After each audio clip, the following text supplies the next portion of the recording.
प्रभु ने मिस्र देश में मूसा और हारून से कहा, यह तुम्हारे लिए आदिमास होगा, तुम इसे वर्ष का पहला महीना मान लो। इस्राएल के सारे समुदाय को यह आदेश दो, इस महीने के 10वें दिन हर एक परिवार एक एक मेना तैयार रखेगा। यदि मेमना खाने के लिए किसी परिवार में कम लोग हों, तो जरूरत के अनुसार पास वाले घर से लोगों को बुला। खाने वालों की संख्या निश्चित करने में हर एक की खाने की रुचि का ध्यान रखो।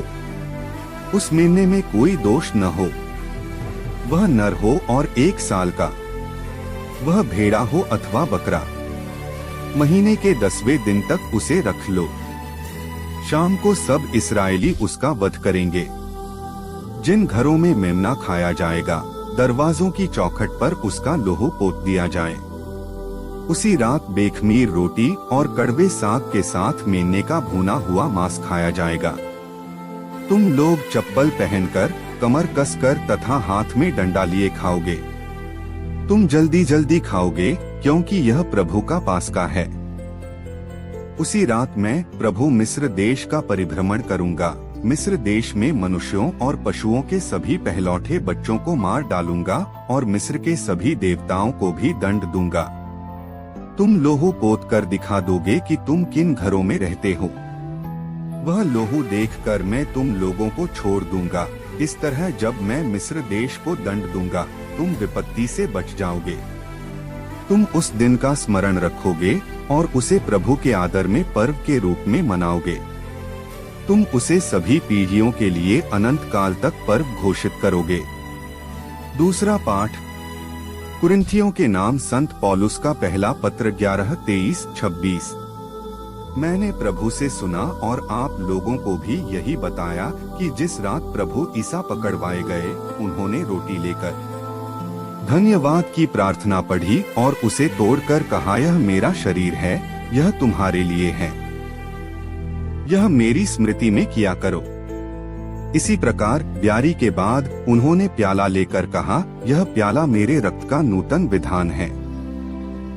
जब जब तुम उसमें से पियो, तो यह मेरी स्मृति में किया करो। इस प्रकार जब जब आप लोग यह रोटी खाते और वह प्याला पीते हैं, तो प्रभु के आने तक उनकी मृत्यु की घोषणा करते हैं। सुसमाचार संत योहन का सुसमाचार 13:1-15। पास्का पर्व का पूर्व दिन था। ईसा जानते थे कि मेरी घड़ी आ गई है और मुझे यह संसार छोड़कर पिता के पास जाना है।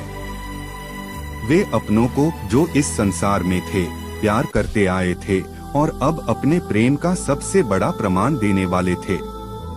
शैतान ब्यारी के समय तक सिमोन इस्कारियोती के पुत्र यूदस के मन में ईसा को पकड़वाने का विचार उत्पन्न कर चुका था।